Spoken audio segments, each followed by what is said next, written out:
Hey y'all. I am back. I haven't done a live in so long.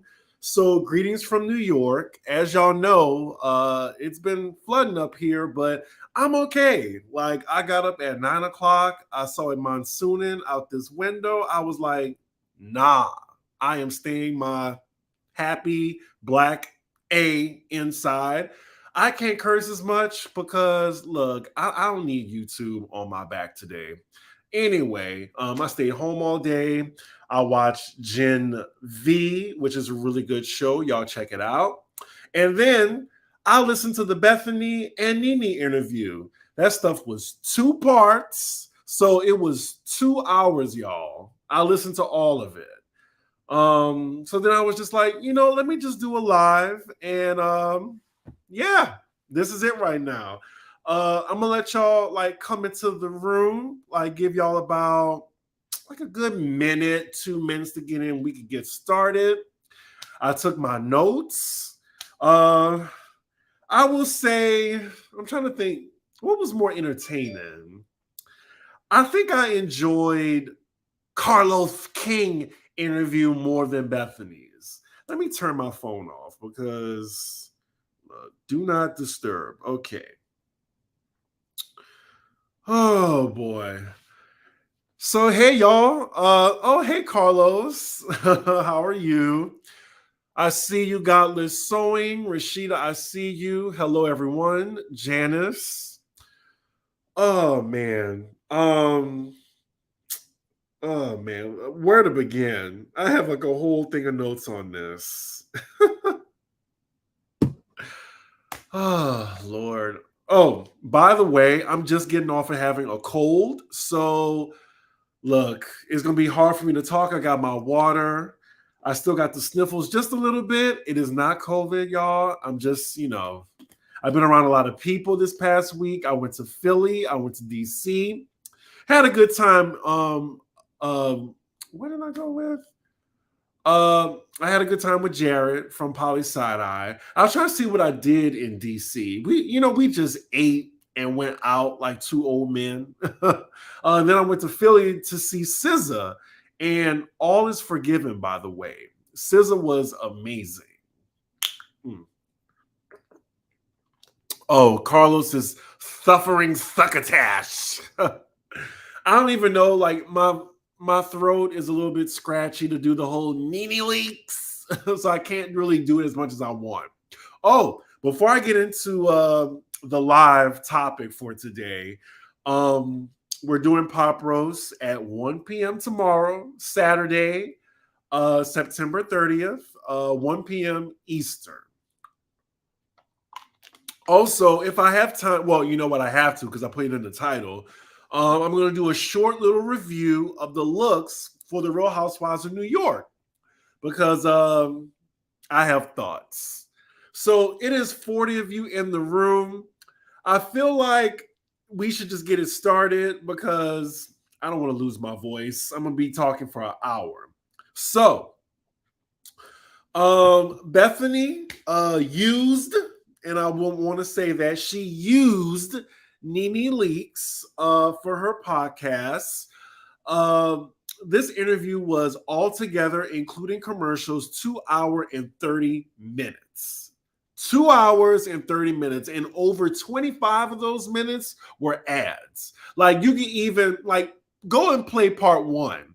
Like the first 2.5 minutes are ads. That's it. So we get into the interview. It is Bethenny and Nene. They're talking. And why is this a big deal? Well, the thing is, I used to love Bethenny. I used to love Nene. I love them for their respective shows. I don't know these women personally. They're just annoying these days. Like, Carol said it best from New York that what is that in the background? Oh, sirens. Okay. I have a little busty behind me. Anyway, Carol said that Bethenny has a white savior complex, and I definitely agree with that. She's a know-it-all. Her fight with Bravo, it just seems so narcissistic. And Yeah, that's just how I feel about that. Nene, like, she has no accountability. Like, if she just owns her stuff with the network and just get off of this, I'm the victim. Like, you can't be the victim and the villain at the same time. You can't come for Andy Cohen, his bag and his livelihood, and then wonder why he don't F with you. That's all I'm saying. Thank you. This is doing the Lord's work because I kind of want my 2 hours back. I could have been sleeping. I could have took my ass a nap. Anywho, yes, I think Bethenny is super contrived. She's calculated. She knows what she's doing. So let's see. As she starts with this interview, she makes it seem like she's doing something so prolific. Like her and Nene doing this conversation is just so big.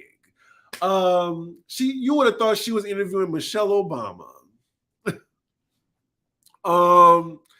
So we start out, like, I can just tell y'all right now, y'all can skip part one. Part one is just stuff we already know about Nene, how she got on Housewives, her origin story, how she met Greg, blah, blah, blah. I'm going to still go into it, just for the sake of, being thorough. Did she have a show that lasted one season? I think she did. Hello. And make sure you comment and make sure y'all like and subscribe as well. Share it too. Like, I'm trying to get at least 15,000 subscribers before 2023 is out. We have what? We have like 2 months left, pretty much. I think we can do it. Well, 3 full months left. I used to like Bethenny, but I've been giving her too many passes. Like, I just want her to sit down and shut up and enjoy your money. Since you think you're so much better than the current housewives that are still playing the Bravo game, you think you're so over it, then stop talking about Bravo. Like, move on. But she can't. Nene and Bethenny think we all have amnesia and don't remember everything they did and said. And it's interesting because it's 2 different reasons, but I'm getting ahead of myself. So, continuing on in the interview, we go over Nene's upbringing. Y'all know that she was born in Queens, New York, by her mom in her late teens. And then she grew up in Athens, Georgia / Atlanta. She would go to New York in the summertime to be with her mom, but I think her aunt raised her. We all know this. Then she goes into when she met Greg. Oh, well, here's the thing. Part one was better because Nene was like saying facts. She was sure of herself. I mean, it's her story. I wanted to hear it, She was making sense. Like, if it was just part one, I wouldn't have a problem with it. Part two is better for the listening audience because that is when you see Nene start to like unravel. Well, not unravel in a sense, but you could tell that her story is a little shaky. So part two, like, it's all over the place. So it's not a good look for Nene. I need Bethenny to admit she missed Bravo. Her, Carlos King, and Nene want to go back home. And there it is. I agree. Excuse me. Bethenny and Nene are 2 sides of the same rusting coin. I agree with that. They both want to be back on Bravo. So, yeah, she goes into meeting Greg. They went on a date or whatever. She met Greg when she was 28 and, well, allegedly. And Greg was, I think, in his early 40s. She then talks about meeting Bethenny, and she gave us a little cute story. This was something I didn't know. Like, when her and Bethenny were out, Like when Bethenny met Nene, she realized that, oh, this is Andy's new toy, like the shiny new toy that he loves. Like, yeah, Andy loved him some Nene. Nene, I think till this day, is the most the guest with the most visits on Watch What Happens Live. But she kept saying that when Nene was talking, like, oh, I noticed that, you were his favorite. And it's all about being Andy's favorite, amongst these wives. But yeah, when he's done with you, like Andy in Toy Story, ain't that something? Andy in Toy Story, like he would do that with the toys. Same name. And that just came to me just now. But yeah, I'm sure there was a little jealousy on Bethenny's part, but back in the day, I'm pretty sure she wanted like her connection to Nene. So the story was like when they were going out and she took Nene and her friends out, but then Nene, she was going to Anderson Cooper's house. She said like how Andy was showing her around. She felt like they were friends. And then Bethenny was with Nene's friends. I'm trying to picture that, like how that looks in my head and what that looks like. But she said they went to some club where like they couldn't get in, and then Bethenny felt some type of way. And Bethenny was being Bethenny, and she got on the computer or got her sources and was like a white woman and got them in, like talked to the owner and everything. And that's where she met, that's where she met Jason. And it's just funny how that all turned out, a 10-year divorce. And I thought Kenya, in her, like, she been divorcing her husband for 4 years, it seems. So it looked like she got a lot more to go. Whose interview was better, Carlos or Bethenny? Carlos, without a doubt. Bethenny's interview, she kept trying to hijack the interview for her agenda, I would say. Like she used Nene more than Carlos King did. But I want to know, like, Carlos got 1 million views out of Nene. Bethenny, I'm sure, got hella ads out of Nene, made a lot of money. But what are they going to do for Nene? Because both of these people are in positions where they can help Nene, especially Carlos King. Bethenny, I'm sure she can make some calls. We'll get into it because she did say like she has some contacts for Nene. So after that story, we're still going forward. We're talking about Nene's stripper past, how she did that for a few years. And then she was trying to become an actress. That's what Nene always wanted to do. She always wanted to become an actress. So she went to LA without any representation. She just knew it was pilot season. Can y'all hear that? Probably not the sirens. Anyway, she said it was pilot season. She was trying to get work as an actress. And she said that she was on the Fighting Temptations, like as a stripper, I think. I was trying to figure out, let me go back and see. But then I heard that they cut that portion out of it. Anywho, that's when she got on Real Housewives of Atlanta. She was the first one to be cast. How she met Kim Zolciak, and how she was just this interesting white woman who wore wigs and Juicy Couture and smoking cigarettes on a treadmill. Sorry, y'all. I'm trying to like talk through this cold I have. One thing for sure, Bravo and Andy will never contribute to another housewife being bigger than the show or network. That is it. And then when they do, it's a problem. So they had some points in the interview overall. Yes, I heard about it. We're going to talk about it on Pop Roast. Bethenny loves asking some leading questions. Yes. You could tell that some of Nene's responses weren't what she was wanting to hear. Yes, throughout the entire interview. Thank you, Sean. Like Bethenny was phrasing things after what Nene said, and Nene was like in a position to say, oh yes, that was it. That was it. Like, it seemed like Nene was over her head.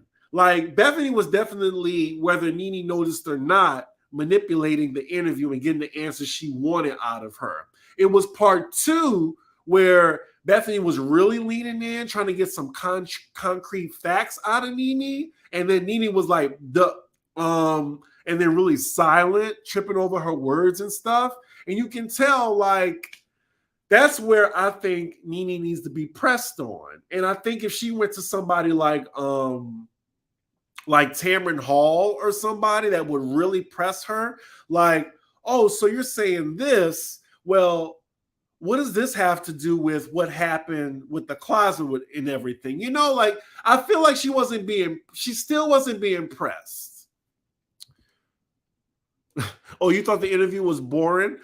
It was a little hard to get to. It was a little hard to get through. I noticed they didn't talk about Bethenny's racist comments about Real Housewives of Atlanta. Yeah, I remember that. Speaking of which, let me pull that up right now while I'm on. Let me see. I know it's under my posts profile. Where is it? Give me 1 second. Okay, so this is the tweet back in 2009. I'm gonna leave it on here for a little bit. Excited to watch Real Housewives in the hood. Now will Sheree put a cap in Kim's ass? Just ate at Dave's Grill in Montauk. Finally did yoga. Interesting. Just saying. That's how she felt initially watching the show. Because at the time, Atlanta was that girl. Like, Atlanta had the ratings. Like no other franchise too. So I will give them that. Bethenny wants to use Nene's responses as evidence in her class action lawsuit. She doesn't really care about Nene at all. I do think Nene was challenged in part two, and I will give Bethenny that. I'm not a complete hater, y'all. Like, I'm gonna give them their props. Like, Nene gave a good interview. Like, and when I say good, like she wasn't stumbling or like not really contradicting herself. All the contradictions came in part two. All right, so let me get back. So then we're talking about how she got on the show. This is what I thought about the interview overall. So it felt really different from Carlos King's interview, and we were just talking about it. Bethenny, it felt like she was trying to get the soundbite out of Nene, and it seemed like at least she wasn't up Nene's ass like Carlos. Carlos didn't challenge Nene whatsoever. And Carlos is more familiar with Nene since they were actually friends. Bethenny isn't familiar with Nene like that, so it's leaving Nene to like fill in the gaps that Carlos King already knew. So then also it seemed that Bethenny was just trying to push her agenda the entire time with Nene. And that was pretty much all of part one, y'all. Like, I was like, okay, I could have bypassed all of this. So before I get into part two, we're going to take a little break. Let me get some water right quick. It's only been 20 minutes, but it feels like it's been 2. So in my break, y'all know I've been off all day. And when I've been feeling productive, I treat myself to an edible. So these are my edibles that I have right now. They come in all different flavors. Y'all gonna help me pick which one to do tonight. So we gonna vote. And then the first flavor, we're going to make this fun. The first flavor to get 5 votes, I'm going to take that. Take this edible right now. So the first one is sour cherry. This one tastes really good. It's indica. The next one is pear. It's like a hybrid. It's CBG and THC. This one is pomegranate. This is a hybrid as well. It's CBD and THC. They're all tasty. And then the last one is blood orange, and it's a sativa. So here it is. The flavors are blood orange, sour cherry, pomegranate, and pear. Which one y'all want me to take? The first one that has 5 votes, I'm going to take it. Because I deserve an edible today. Okay, we got 1 for pomegranate and 1 for sour cherry. Ooh, okay. 2 for sour cherry, 3 for sour cherry. Okay, I think sour cherry won, y'all. 1, 2. Y'all want me on that indica? You don't know the difference. It's okay. It's okay. I guess I'll take sour cherry then. Thank y'all for participating. Yeah, a lot of y'all say cherry and pear. It's okay. I'm going to take the pear. But yeah, let me get back to y'all's comments.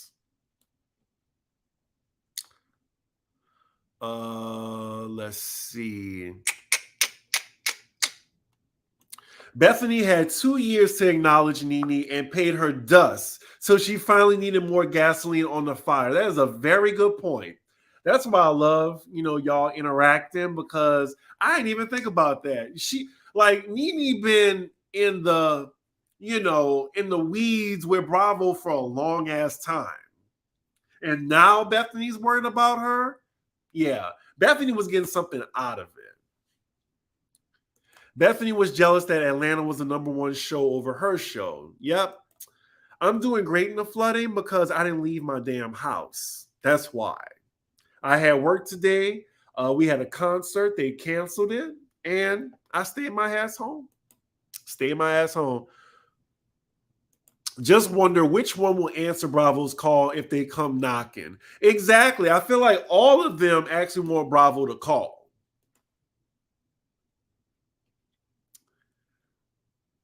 Okay. Y'all said there's no bad option. Tell us the difference for those of us that haven't done edibles. Well, the sour cherry is going to make me real relaxed. The blood orange sativa is more like more lively, like a lively high, like euphoric and happy. The pear and the pomegranate, it's more so like a psychedelic high. But you chill though. But I'm gonna take the sour cherry because it is my favorite flavor to taste. So good. It's juicy too. I'm sorry, y'all. I need to be more professional. Nene been saying this since Bethenny was still pitching them shows and laughing with Andy. Bethenny and Nene and Kim are Bethenny and Nene are the Kim and Croy of the reality reckoning movement. Not at the same time. I ain't trying to be in the hospital or like do that to myself. Bethenny is the ultimate opportunist. Nene needs to stop allowing herself to be their black mule. Ooh. Carlos, if you're still in the chat, I feel like you use that analogy too. Like they using her as a mule. Nene will never learn though. I don't think she'll learn. She says she changed. I wouldn't have given Bethenny the crack of my ass after that racist comment about Roa. Stop compromising your integrity, Nene. The flood was mostly in Brooklyn, and it was flooding in some subways. I'm not sure which ones. So yeah, part 2 of the interview, which I thought was a little bit more interesting and there was more tea to it. And then because it's present day. So then she starts talking about the closet scene. She said that she wasn't in the mood to film that day that she had her little party. I think it was no makeup or no wig party or something like that, which nobody really obliged to in the first place.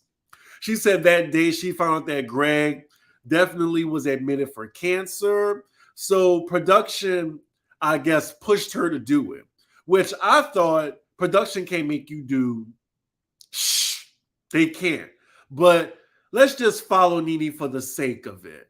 So then she said she told her producer that she didn't want nobody in her closet, and they did it anyway. Like it just so happened that the girls wanted to go in the closet. What was in the closet? Why? She never says this. Bethenny doesn't press her on that. Like, why? Why? Like, I can see if it has something to do with Greg or whatever. Like, was there something of his important in there? But no, she just said she didn't want them in her closet. So then we get to the cameraman that she assaulted, and she was saying, oh, it wasn't that bad. It wasn't that bad. They tried to make it seem like it was bigger than what it was. She then claims, allegedly, like the cameraman was laughing afterward. I mean, you hit somebody. Like, here's the thing. First, you want to say, you know, it's a work environment or whatever. Well, you can't hit people, especially the cameraman, in a work environment, no matter what. But then you want to say, oh, well, these other white women get away with it or whatever. But look, like when I do it, I think it's two different things. Like, she used the example of Teresa, like shoving Andy down in his seat. I've seen that, excuse me. I've seen that scene a million times. It's not like you would think like she punched Andy in the face or something. She just threw him off of her, and Andy laughs about it. She didn't assault Andy. And allegedly, like, she actually hit the cameraman. I don't know. Y'all have to let me know in the chat. She then want to say people were breaking glasses. I'm guessing she's talking about Monique and Candace or whatever. Monique was definitely reprimanded. She wasn't even on the show after that. Like, what? She wants to say Teresa been to jail before. I mean, Teresa going to jail is basically her punishment. And it was a white collar crime too. Like with Jen Shaw, like her crime had victims. I think that's the difference. But she keeps trying to compare herself, she like to the white girls, which she can't get away with. Like, I don't know. It just really annoyed me. Black mule is a term used to describe how they overwork black women and then discard them. For example, when they won't promote a black because they want her to train everyone new. Interesting. But yeah, she kept talking about the closet incident.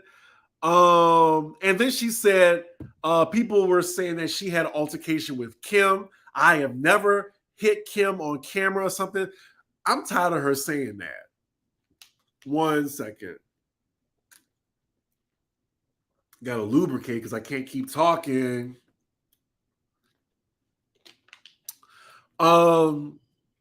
She said that you do not have me on footage assaulting Kim. Exactly. Like she brags herself that the camera crew wasn't there when she choked out Kim. And good for her. Like, but I just hate for her to keep using that example, you know? The OC ladies have thrown glasses. I get that, but did they assault a cameraman though?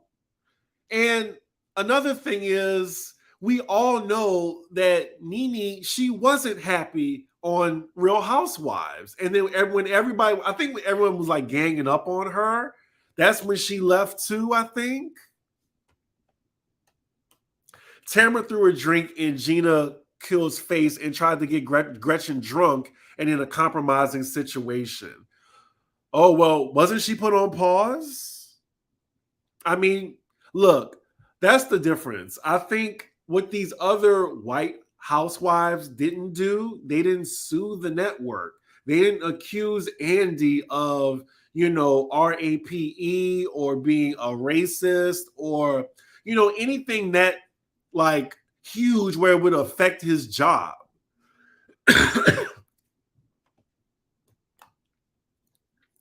Oh, only Michael Darby grabbed Bliss.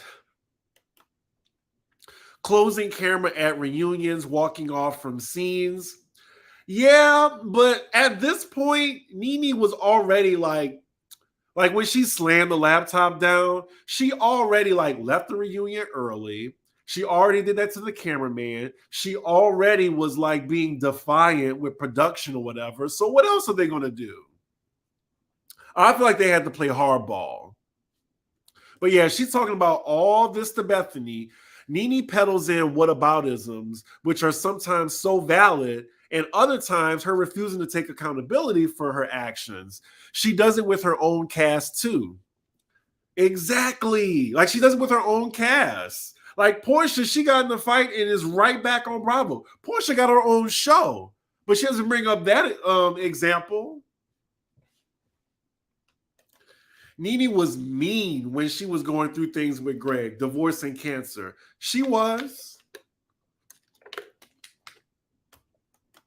Tamara took her firing well and started a podcast. She stayed good with Bravo and Andy. She did the work to get back. Nene didn't want to be humble and do the work. That's another thing. Nene wants things handed to her. Like Tamara, she started her own podcast. Bethenny is her own podcast. She's in charge of her content. Like, I will give Bethenny that. She is annoying as F, but she created her own platform. Like, I'm sure Nene, like, even though, yes, Bethenny has privileges that Nene doesn't. No one is arguing that. But Nene still has privilege where she can create her own content. Like Candy. Like, let's even compare Nene to Candy. Everything Candy has done, Nene could have done. Like, Nene could have pitched shows. Nene could have had her own YouTube. Didn't she like have her own YouTube for a bit? It was like cocktails and conversations. It was the same thing as what I did. Remember, like, if y'all rocked with me during the pandemic or whatever, I had this show called Convos and Concoctions where I would be talking and making drinks at the same time. A little bit later, Nene had Cocktails and Conversations. Y'all remember that? Pepperidge Farm remembers. So she could have made her own content, but she didn't follow through with that. Remember, she had all those gays like, when I walk up into the room, I'm the only light shining, and they were doing this. Like, she tried to do that. She tried and failed. I know she missed that Bravo check.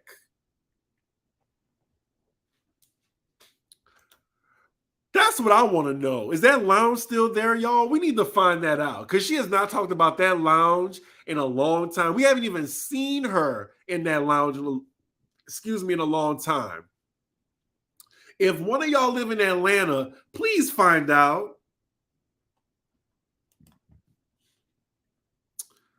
Ooh, child. This cough is killing me, y'all. I'm trying to hold it in. Two things can be true. Nene behaved horribly and arrogantly, and Bravo holds the Black housewives to a different and unfair standard. That's true. But Nene has also thrown other Black housewives under the bus. And she continuously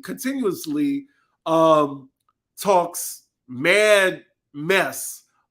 It's so hard trying not to curse. She continuously talks mad mess about her cast and say what these girls did. And also, I'm also getting ahead of myself with my notes, but she also brought up how there's like a group chat of them and how they would complain to her and how she wanted to be to the forefront of the issues. But it looked like she was mad when Candy took it upon herself to hold Bravo accountable during the whole BLM thing. Because Nene brought up Black Lives Matter too during Bethenny's interview with her because she really wanted to be a part of that too, but they gave her 6 episodes. I thought it was weird that she said she accepted it, but they pulled it back. But then she was trying to tell Bethenny that she walked away. I don't know about that. Anywho, let me get back to my notes so I can go in order. So yeah, she's talking about the different treatment comparison. We talked about that. She talked about the Carlos interview. Um, Bethany brought up a good point. Like, why do you take the bait so much, Nene? And I don't think Nene really had an answer for that because she brought up Carlos King interview. She's like, when Carlos brings up other people like Candy or Cynthia, that they're going to respond to you. Like, why wouldn't they? Like, if you talk in mess. So I don't think she really had a good answer for Bethenny on that. Like, and again, just how Bethenny was saying, like, how Andy sets them up with these questions. Carlos King was doing the same thing with Nene throughout that entire interview, just so he could get a soundbite. Let's see. But yeah, part 2 was where Nene started contradicting herself a lot. And then this is when Bethenny was stepping in because Nene started to not answer all the questions like thoroughly, because you could tell she was just giving her version of events. So then Bethenny was really talking over Nene in part 2. She was talking about more so her agenda. She was saying how negative Housewives was or whatever her experience. She was saying like what it really is, yet you agreed to be in this environment a second time. Like, yeah, you left. And then she always brags that she left on her own terms. Good for you. Do you want a cookie? But yeah, like she's still profiting off of Housewives just by having Nene on and talking about Housewives. When she had Jill on, like they were talking about the new Roni. Is it Bravo that's holding the Black Housewives to a different standard, or is it the fans? It seems to be it's the fans. You bring up a good point. But each franchise has different sets of fans. Like, I feel like there's not that many people that watch all of the Housewife franchises. Like, if you're Black, I feel like you watch Potomac in Atlanta, and a lot of people don't watch nothing else. People that watch Jersey, they probably watch just Jersey, OC, Beverly Hills, maybe peep into Atlanta, but I feel like each franchise has different audiences. I'm in ATL and Nene's Strip Mall Lounge is closed. The door is closed. This is breaking news for me. Really? Wow. Well, okay. Wow. I mean, we need to Google that. Is it shut down? I kind of want to, let me see. Just right quick. Lenithia Lounge. Ooh, it is closed. I think it is. Oh, permanently closed. Wow. Well, they're saying on here her son's sickness has prompted her to give up the lounge despite her son not wanting that to happen. Maybe it was hospital bills or something. That's unfortunate. So yeah, I know she missed that Bravo check. I know she's had to downsize too. Speaking of which, it appears like she's only humbles herself now since she is now broke. She didn't care before telling Andy to keep her name out his mouth. Yeah, because now she keeps saying that she wants to have a sit down with Andy, but he won't give it to her. And the thing is, I can't be mad at Andy for not giving it to her because she really could have ruined this man's life. And I take it just how Candy took it with Phaedra. No, she does not want to have a sit down with Phaedra because Phaedra could have ruined her livelihood. Nene didn't really care about the Black cast being treated differently when she was the highest paid of all franchises. Yes, we keep forgetting that. Like, two things can be true, but she didn't care. And this is why Nene and Bethenny are cut from the same cloth or on two sides of the same rusted coin, because it's more so for themselves. They're both narcissists. It was said that she allegedly walked away because Bravo allegedly, in Alex's voice, wanted her to go after Candy. Oh, and she didn't want to go after Candy during Black Lives Matter. She said that. So then I think they pulled the 6 episodes from her completely. The thing is, when Bravo has that leverage, they use the leverage against Nene. And it's a business. I mean, the season was crap anyway. Isn't Nene being sued by the owner of the property for not paying the bills for the Lenithia Lounge? Not her pulling a Peter Thomas. I didn't know that. Nene was charging folks to park in Joann's Fabric Shopping Center. No, ma'am. Nene was wrong as hell, sending out dog whistles and blatant lies. She was using the race card a lot in the Bethenny interview, and she kept trying to tell Bethenny, "Ooh, you couldn't have all the things. I couldn't do all the things you did. You have all the things that I should have." Like, Bethenny was being nice. She really was. She was holding back. She needs to find another Trump check to cash. You know how diabolical you have to be to call someone a drug addict and a racist? Like, she said that. She said those things. Yes, Nene could create her own content, but what would it be? I'm assuming you meant be about. Exactly. Oh, yeah. She said Greg signed the lease and Greg ain't here no more. Wow. Well, I mean, there you have it there. Maybe look, that's unfortunate. I think Nene interview with Carlos was to humanize her, whereas Bethenny had an agenda. Thank you, Veronica. I definitely agree with you on that. Like, that's why I think we at least enjoyed the interview with Carlos, no matter how I feel about the both of them. Nene reminds me of that one lady rapper who only brings up societal issues when they affect her. I'm going to say it. Nicki Minaj, yes. And they're both Sagittariuses. Sagittarists. Where do you get your graphic tees from? Thank you. I mean, look, I've been telling y'all since, I want to say 2021, where I get my graphic tees from. So in my description, I think I have the link where I have my own front store with TeePublic. And with TeePublic, you can use the discount. Excuse me. I think it's like a 30% discount. And all you got to do is just go to my link and you type in any type of subject you want. They'll have a t-shirt for it.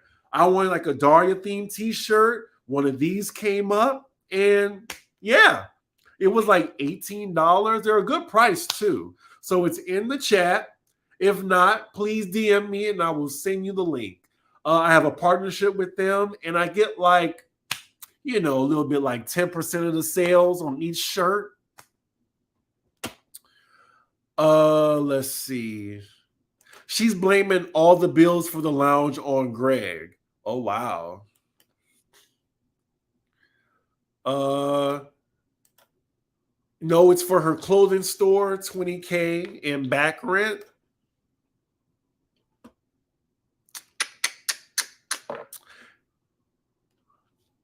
Oh, it doesn't work? Oh, Lord.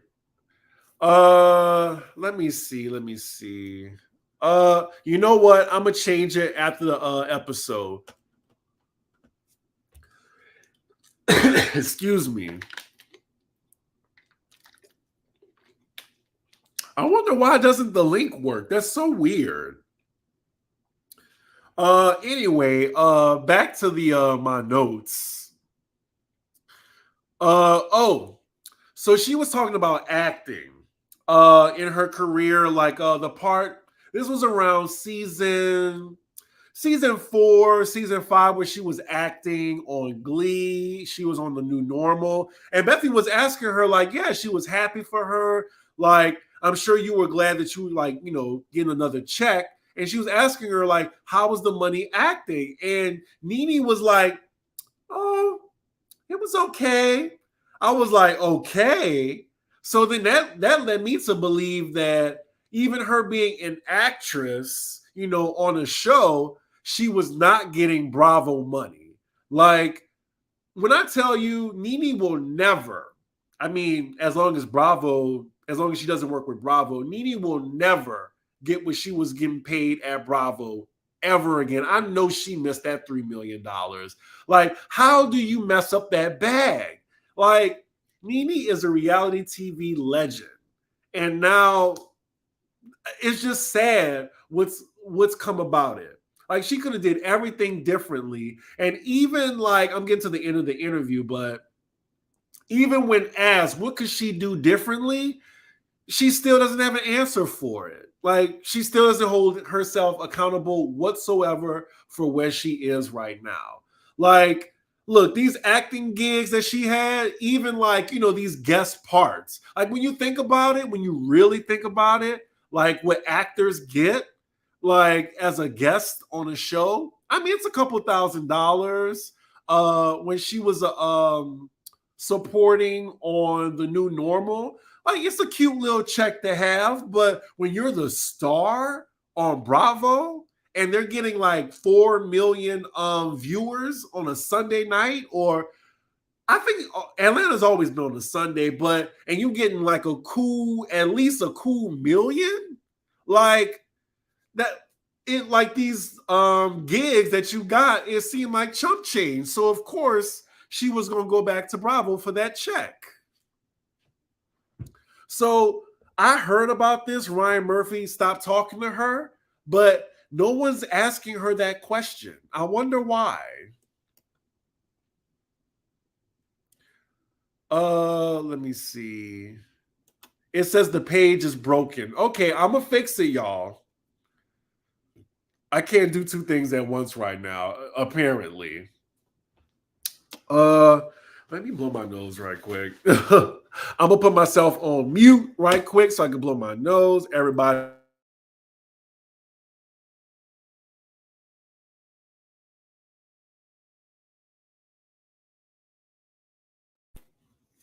Whew, I still have a cold, y'all. I'm fighting through this live review. Let's see. Nene aside, I still think that Bravo holds the Black Housewives to a different standard. Did they have a disclaimer about not condoning violence after those New Jersey brawls? When did they show like a brawl? Like, what? I need more specifics, because let's just be honest. The Housewives wasn't scrapping on Jersey like that. Like, it was Joe and who was it? Joe and Joe. Joe Gorga and Joe Judice. They were fighting. They were going to blows. Has Melissa and Teresa ever been in a fist fight? Have they ever been in a fist fight? Like Margaret getting her hair pulled by Danielle. I mean, that wasn't a fist fight. That wasn't a fist fight at all. Like, they be kind of rough in Jersey, but let's not compare apples and oranges here. Like, y'all know, like, y'all cannot compare the fight with Monique and Candace to like Teresa flipping over a table. Let's just be real. Like, I get it. Like, like with the black shows, they kind of like ante it up a little bit, but I think it's the fans too. It's the fans that make it that way. That's all I'm saying.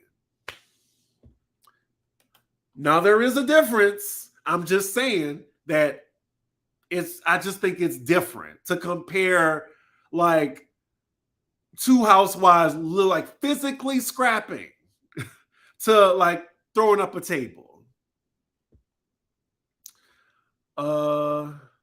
Leah Michelle got $45,000 an episode for the first season of Glee. I imagine Nene got much less. Oh, she was probably getting $5,000. Like, I can't see her getting more than $10,000 an episode. Like, on both of her shows that she was on. And she was like, had like a supporting role on the new normal. Like, I'm pretty sure she got like a cute 45 for the whole season. for the whole season. So imagine you're on Bravo making like $1 million, 2 million, 3 million, and then you like, you get an acting gig, but those acting gigs was just to like, I guess beef up her resume or whatever. She wasn't making like that good of money. The merch she could have made just from her catchphrases, but she chose to open a hookah lounge. Like Atlanta doesn't have 1 million of those already. Oh man. Teresa knocking down the tables. I think the two girls are now on pause for fighting Danielle and Jen. But I'm talking about, y'all know what I'm talking about. Like, this just happened. Like, when Nene was on season 1 through season like 10 of Jersey, let me know a fist fight that happened. One fist fight on Jersey. I'll wait. And I'll be wrong. Like, I will admit y'all are wrong. But I'm just saying, what's one fist fight on Beverly Hills? One fist fight on Jersey. Like I said, the black girls, they do get a lot of flack. But I just don't think it's comparable. That's all. Anywho. Back to the interview. She's talking about her exit and being phased out for less and less episodes. They were saying that the reason why they gave her less episodes is because they felt that she was unhappy. Then Nene's response to that is, well, how do they know I'm unhappy? Are y'all in my body? I don't know why I did that voice. Maybe that was my Nene Leakes impression.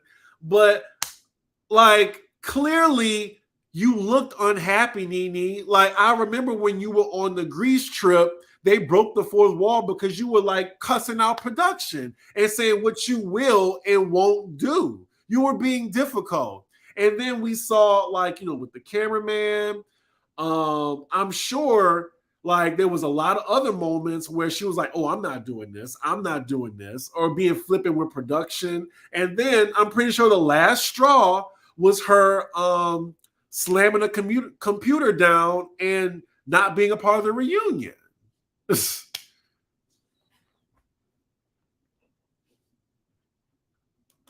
Exactly. Portia came back after what she did. So I'm sure Nene had a lot of grace. I'm just saying that Nene had more grace. Like, Nene was the star of a show. It was herself. It was her attitude. She was mad that she was like, y'all remember how jealous she was of Kandi when Kandi went to the network on behalf of Black Lives Matter?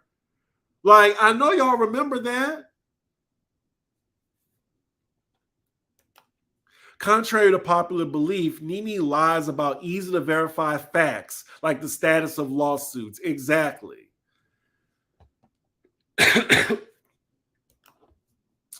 So then they move on because I was just like, why is Nene trying to bring up Black Lives Matter? Why?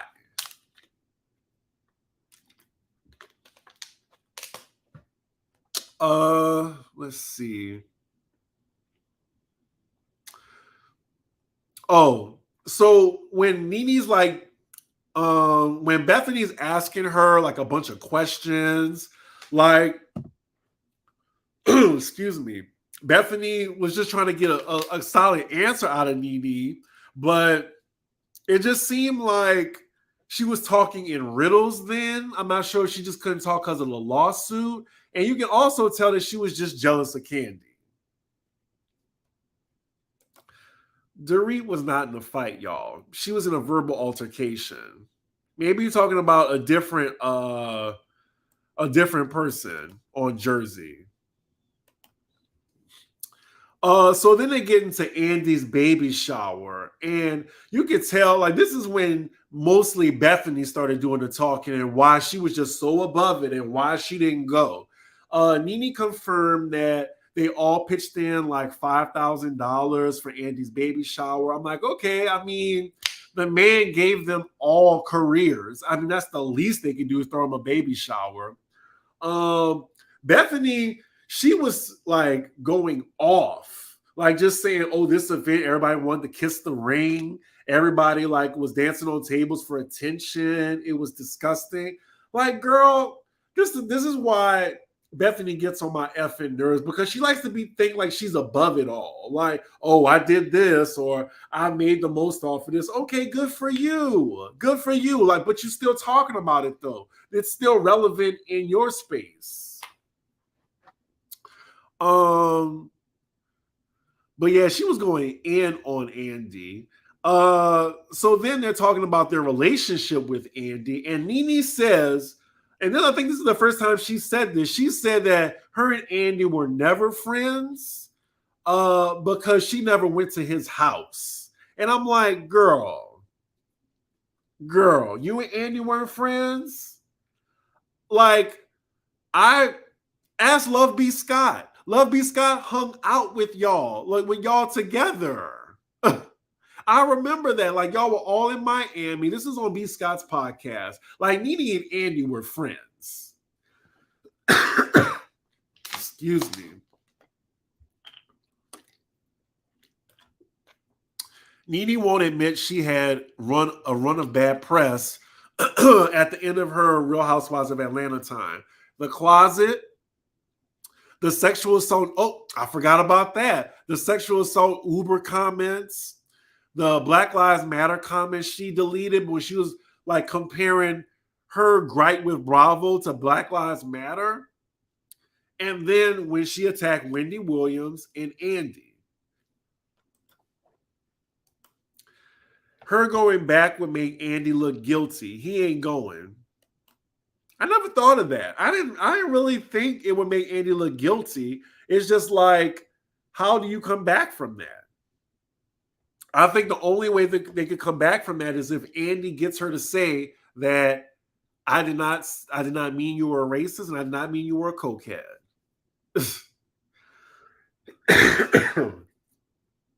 Let's see.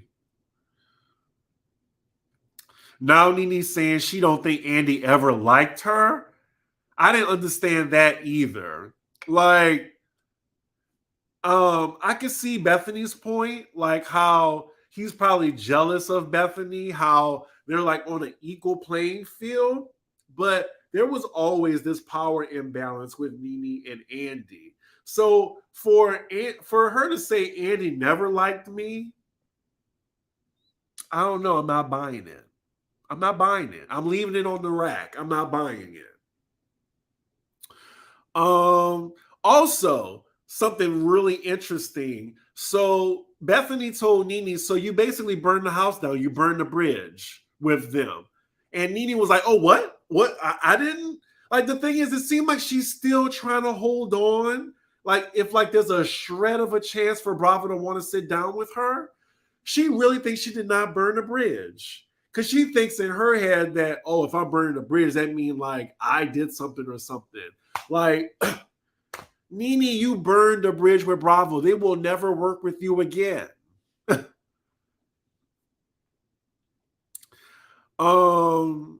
What else? Oh, I took down a lot of notes for part 2.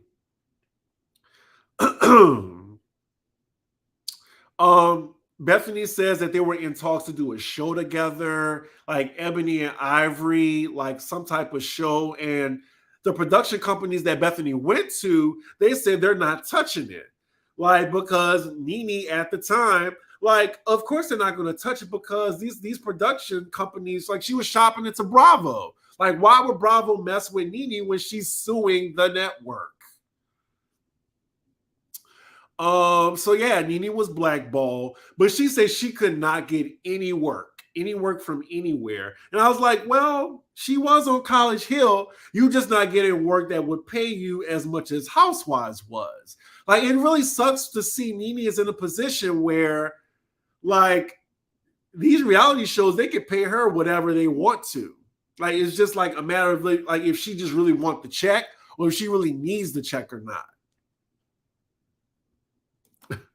Bethenny peed in a bathroom trash can on her wedding special. She ain't above nothing. Oh, you were talking about Mob Wives. Well, thankfully, my high didn't kick in yet. Or did it? So yeah, she goes into like they go into talking about the lawsuit, and then this is where Nene really gets like really defensive with Bethenny. You can hear it because Nene wasn't saying nothing substantial or concrete. She was just saying, "Oh well, I wasn't getting treatment like these other ones, like Lisa Vanderpump. Like she walked off. I closed my laptop. But Lisa Vanderpump still has a good relationship with Bravo. I mean, because she has leverage with Vanderpump Rules, which was a really good show at the time. So, yes, like Lisa had that privilege that Nene didn't. All Nene had was Housewives. So the network could do what they want, like with her contract if they wanted to. You went after NBC Universal. Like, I want y'all to Google while y'all watching me. Google what NBC Universal owns. Just do me that favor. Because all of that, NBC, Universal, General Electric, that is all the same umbrella. All of it. So you already knocked out 50% of people effing with you. And I'm not saying it's her fault. Well, never mind. Scratch that. I am saying it's her fault. But some of the things she's saying is true. It's just I need for her to acknowledge her part in the situation. Like, yes, Kim, there was a bias with Kim probably because there was no way that Kim should have got a show when she was just doing what she wanted on Atlanta. Like, I agree with Nene on that.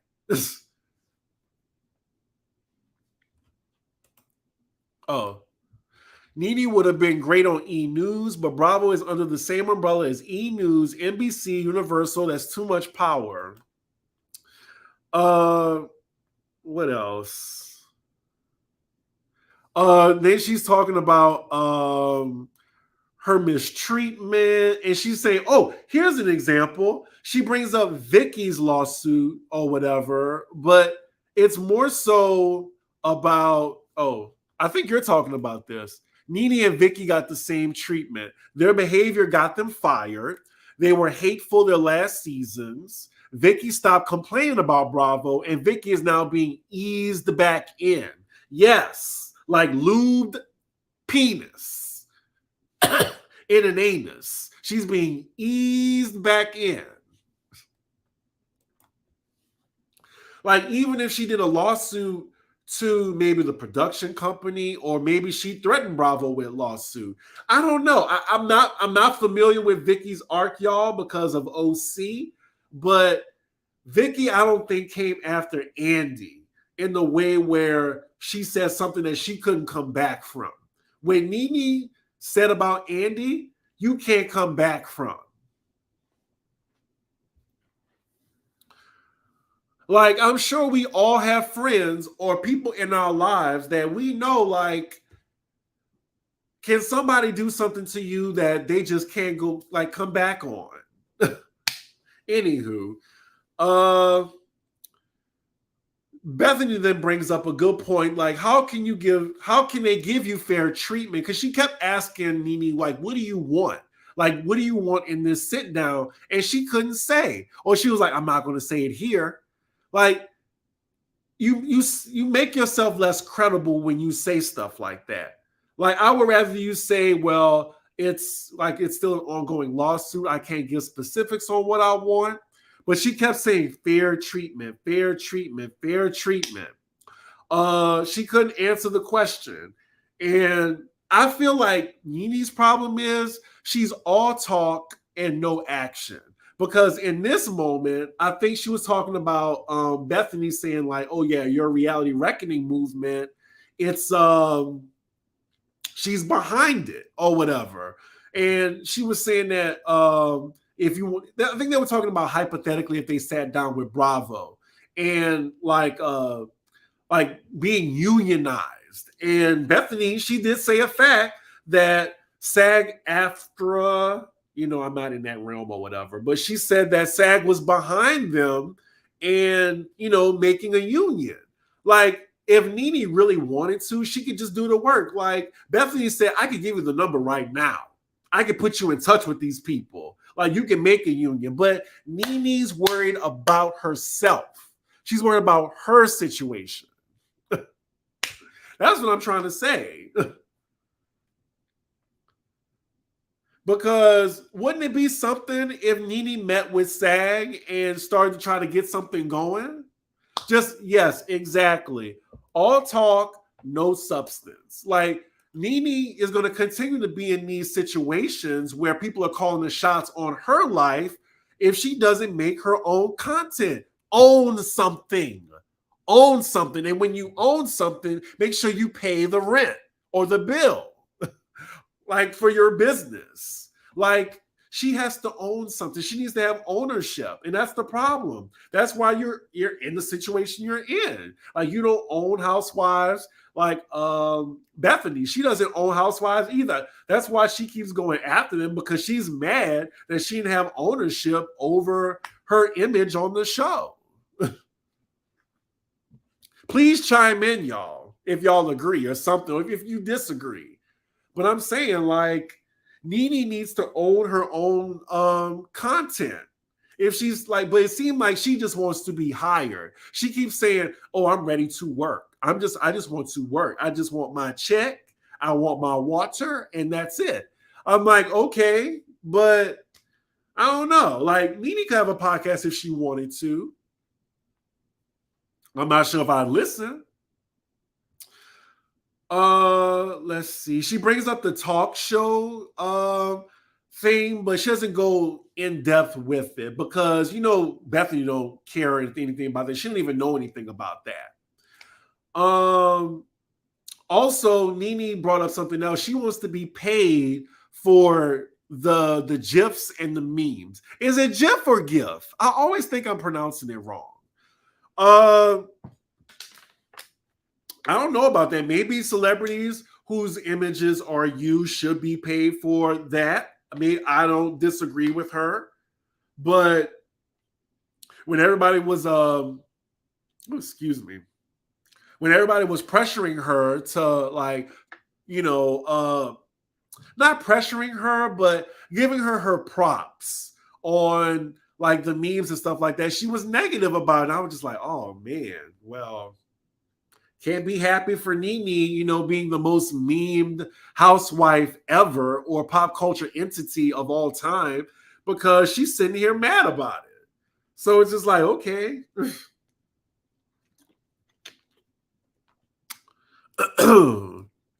Nene needs more of a name like a Candy. Oh, needs more of a name. Look at Candy. Nene wants things handed to her. Yes. She doesn't want to work for them. Like you can't just go off your name alone. You can't just go off your resume alone now. Like, I do get it. Like, yes, these other wives are more privileged, but I really feel like Nene just messed up her own bag. Like, there was a way she could have went back on the show. Like, you could pout, scream, and fight. Maybe you can even throw shade at Andy. But once you go scorched earth, you can't expect them to call you again. That's all I'm saying. So as the interview is winding down, like, it's just like, same thing. She's like skirting around the topic, giving half answers, no concrete truths whatsoever. Bethenny asks her anything you regret. She doesn't say nothing. She says more so in her personal life as a mom. She says she wished she could be a better mom. And I'm like, okay, that's real.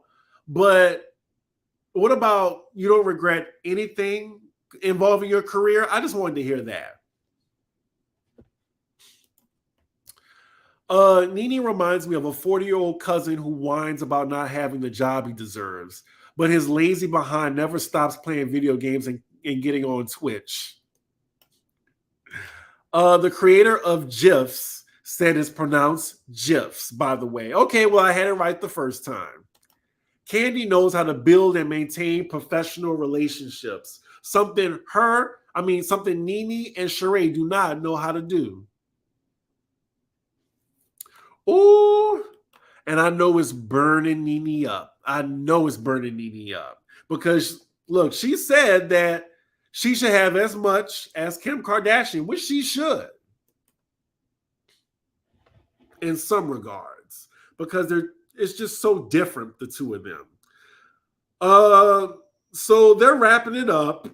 Talking to Andy, she's talking about Andy saying that he doesn't have a forgiving heart, or she throws shade at him saying that. And I'm like, why would he want to forgive you? Like, why are you expecting him to forgive you? Like, do you think you did something wrong, Nene, for him to forgive you? I thought you were the victim in all this.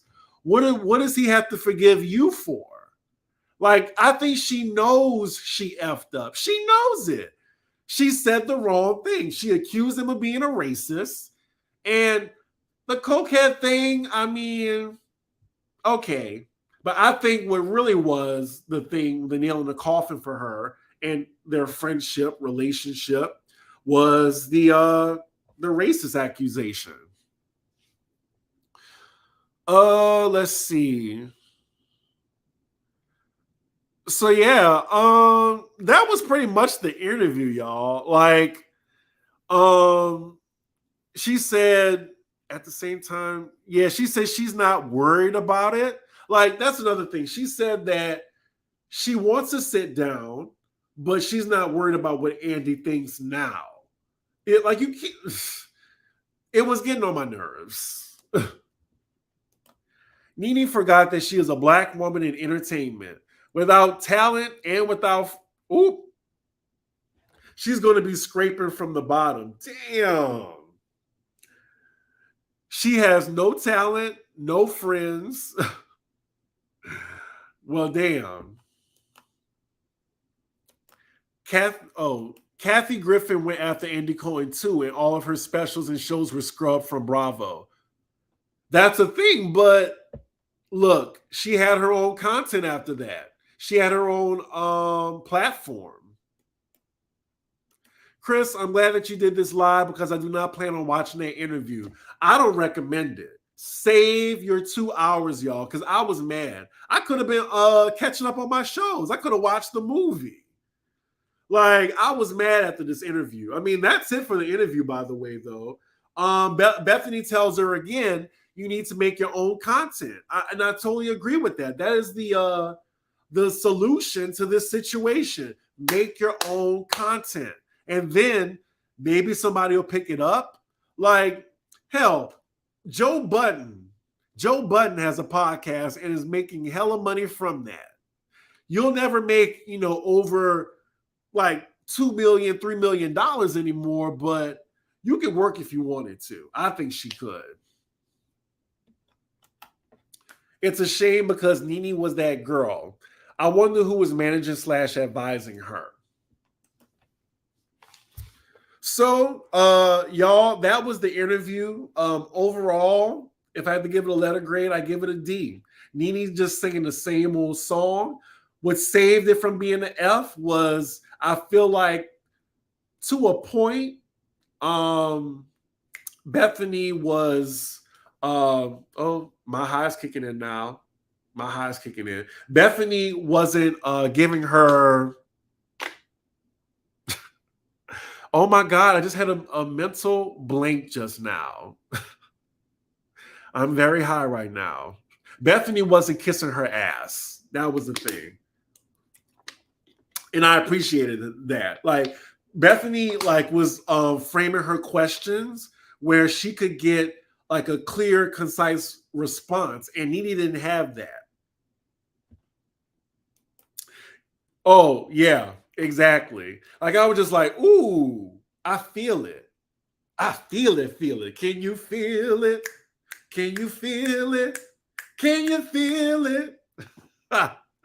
All right, y'all. So I'm going to highlight a little bit more on the interview with Bethenny. Like, let me know what you got to say about it. And then we're going to move on to talk about the Roni reunion looks for a bit.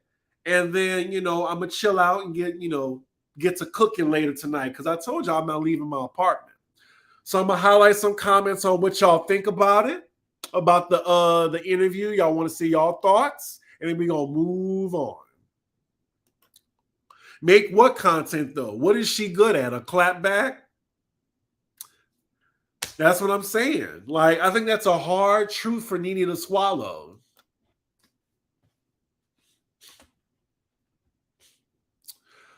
All right, we're going to do I'm going to give y'all a minute. Look around, everybody on mute.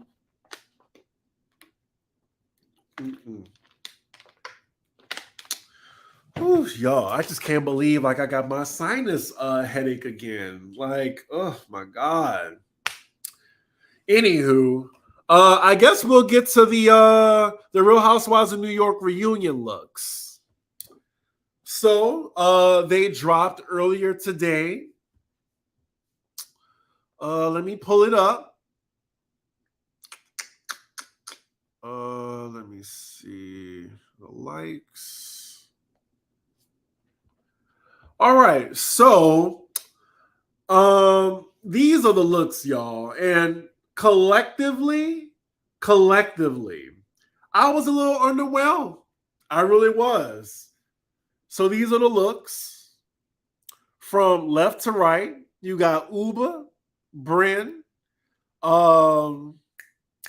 what's her name? Jessel, Aaron, Jenna Lyons. Girl, we gonna get to you. And then, and then Psy at the end. Collectively, y'all, it's a C minus collectively. Like the only people who understood the assignment was Psy and Uba. And they were each on opposite sides. Jessel, she all right. But let's get into the looks. So Nene had leverage when she was popping. Now she's old news and no one cares. Ooh. I do not understand why Bryn aged herself with that Blanche Devereaux look, right? First season, first reunion looks are usually tragic. Not for Miami. Ugh. Miami came back swinging. So let's see. Let's do Bryn first since you brought it up. Child, look at this. What in the world? Like she looked like a saloon maid in one of those westerns. Like basically a prostitute back in those prostitutes that would hang out in the saloon in the westerns. That's what she looks like. I'm really disappointed, Bryn. Like these little shoulders with the little these table in collar, this table in collar that you see on the tablecloth. It gives old woman. It ages you. The heart is a little juvenile too. I don't like it.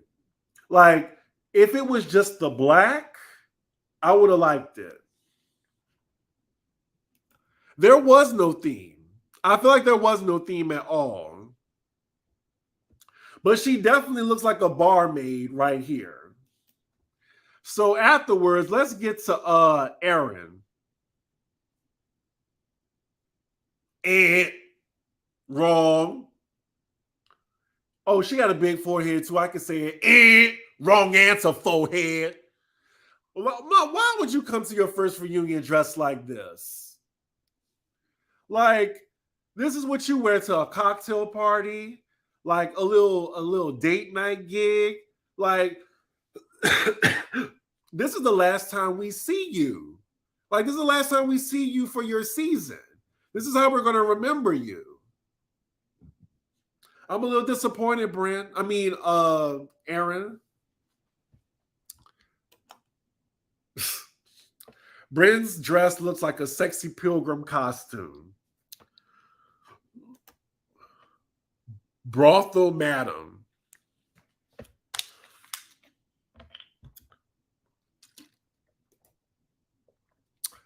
80s prom dress.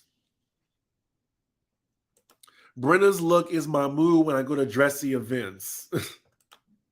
The black girls' fashion for the reunions are phenomenal, but New Jersey, New York, Salt Lake City, they don't care. You're right. You actually kind of right. Like Miami, Beverly Hills sometimes. Uh Atlanta, they be trying, and Potomac, yeah, you're right. But Aaron, I'm disappointed in you. Uh Bryn's look, I'm gonna give uh it's a C minus. It's a C minus. Well, actually, Bryn is my candidate for worst dressed. Actually, Bryn looks like she should be at the OC reunion. I agree. So then, next up, we have Jenna Lyons. She wore jeans. I cannot believe that. Like, Jenna really could have shut it down, and she decided to just be a power lesbian. And you know what? More power to you.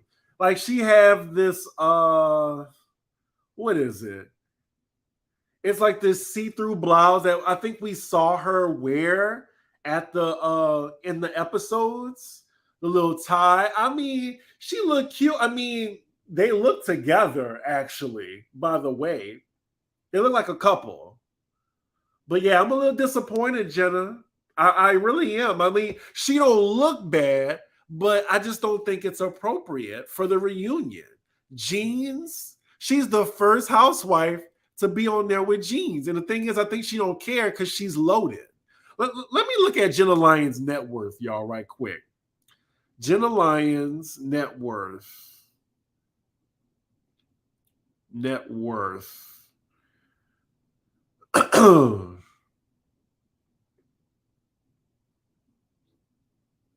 Why is it not showing up? Oh, child, I put Jennifer Lyons. Oh, 1 second. Jenna Lyons' net worth. Oh, it says that she's just like living comfortable. Her net worth is allegedly 6 million.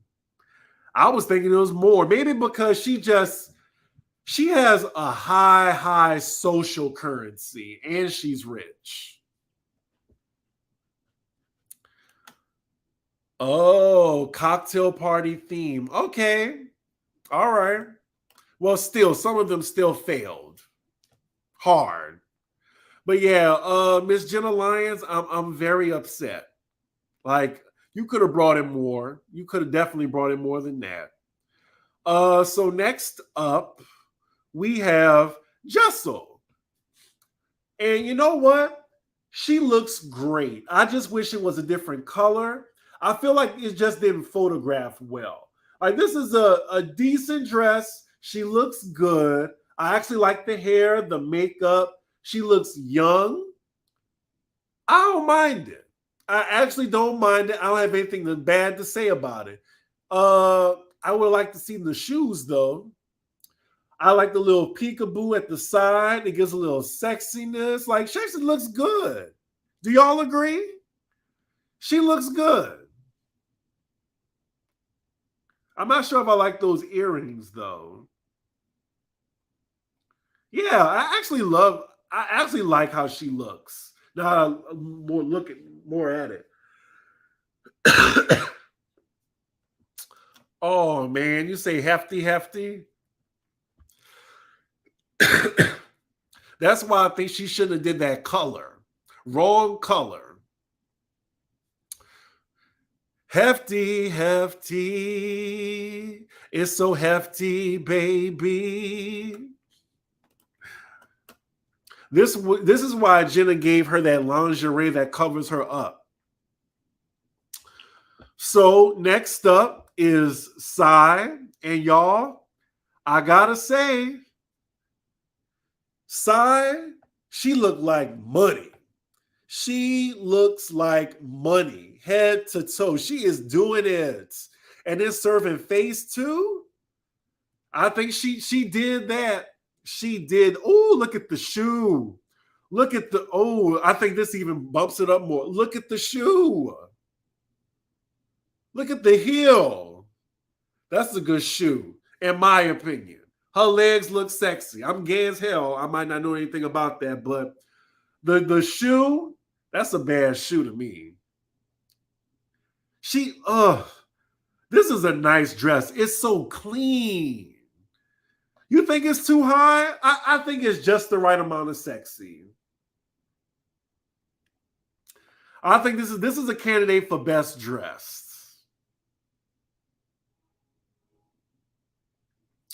So last but not least, is Uba.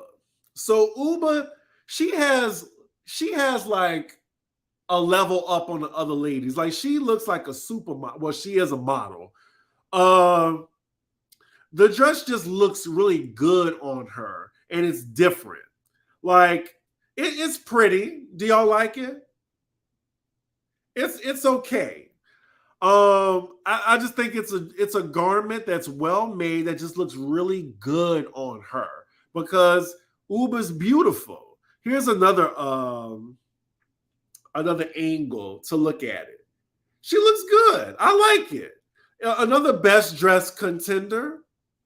Oh, Green Girl, you said it right here. Not only is it sexy, like it's smart too. Like Sai is short. And you're right, the high slit elongates the legs. Like the legs, like all the leg out. I did not flash y'all. I just said all the leg is out. I'm high. I don't know, y'all. Like when I look closer at it, it's giving trash bag, but it's like a metallic, it's like a dark metallic gold. Yes, Sai got it right. Even if we don't even like Sai, like Sai got on my effing nerves for the past few episodes. But I think she did good. So let's start with my best dress, since it's easy to like know that it is Sai. She knocked it out the park. Look at her. Look at her from head to toe. Head to toe. Killed it. Now don't be lying and don't put that in there for them to strike me. You did not see no. Whatever. They're big, but they ain't that big. So yes, my best dress without a doubt is Sai. So please. That it wasn't balls, y'all. That was my shirt. Oh my god, y'all are terrible. I would like to know y'all's best dress.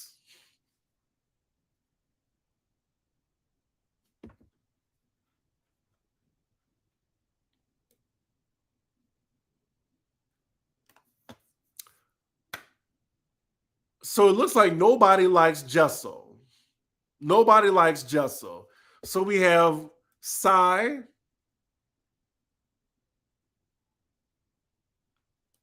I wouldn't mind Jenna's jeans if they were black. Sai, Uba. Okay. Another one for Uba. If I'm thinking it looks like Sai is winning this one. So the most fun oh, I'm high. I'm trying to think of the word I'm going to use. So best dress was easy. So let's go to the fun part. Who do you think was the worst dress? The most fun title. That's what I was trying to think of. Oh my God, Chris, get it together. Oh, none of them was best dressed. Who was your worst dressed? My worst dress, I'm going to give y'all a few seconds to just hear what y'all's worst dress was.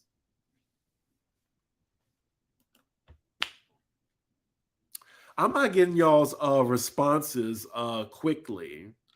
I might need to look. Oh, so we have Aaron. We have Bryn. Bryn is worst dress. Madam Bryn. She did look like a madam.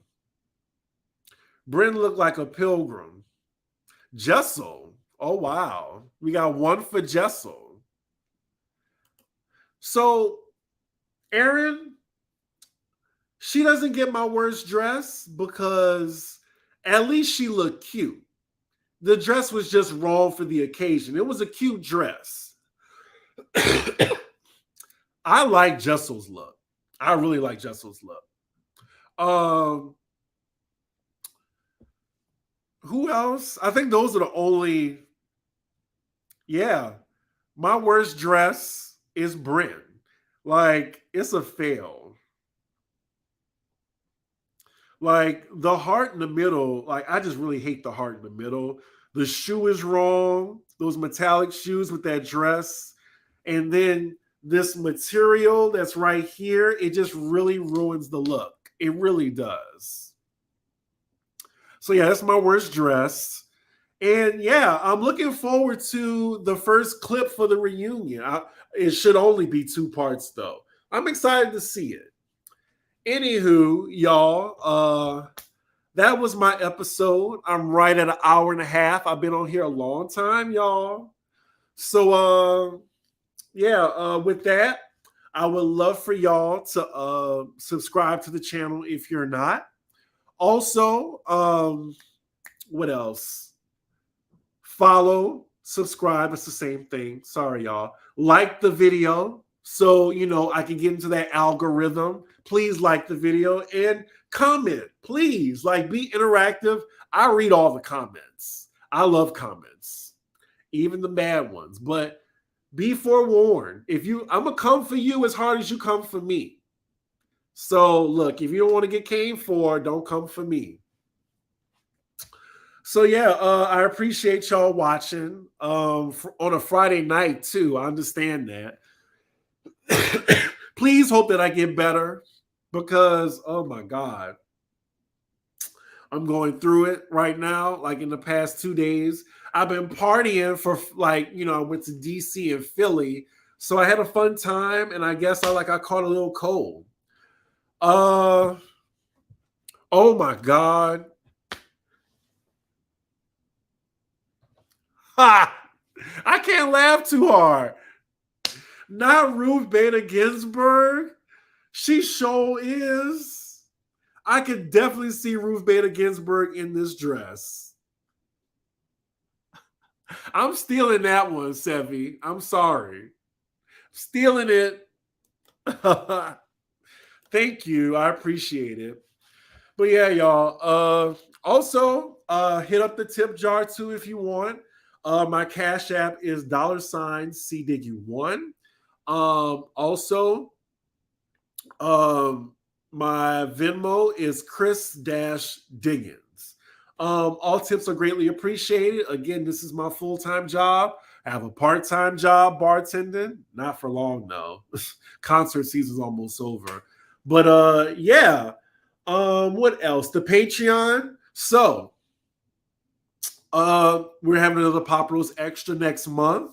I'm going to post on my Patreon tomorrow where you can ask all your questions for the next episode. It's only $4 a month. I think that's a steal. It's patreon.com/cdiggy1. There's over 100 videos on there right now because I've had it I've had it for a whole year now. So it's a lot of content that won't make it to YouTube. I talk about everything. Everything. My dating life. We have Chris After Dark, which I need to do one because it's been a minute. Thank you, Lexi Lean, for the tip. I appreciate you. So see us on Pop Roast tomorrow. Should be at 1:00 Eastern. And then what else? What else? I want to promote. The next video would be Salt Lake City. Thank y'all for watching. Like, y'all are watching Salt Lake City as much as almost Jersey and Beverly Hills. Y'all are watching. Look, Salt Lake City, first 4 episodes. That's crazy. That is crazy for them to like have these many like good episodes in a row. I'm shocked. Can never come back. What else? They are taking it so far. They're taking it. Oh, the Potomac trailer. We're going to talk about that on Pop Rose. Y'all know I got thoughts. Y'all know I got thoughts. Yes, Pop Rose will be live tomorrow at 1 p.m. 1 p.m. So yeah, y'all, I really appreciate y'all for watching, and I will see y'all later. I'm trying to think. Yeah, I'm high. I'm gonna see.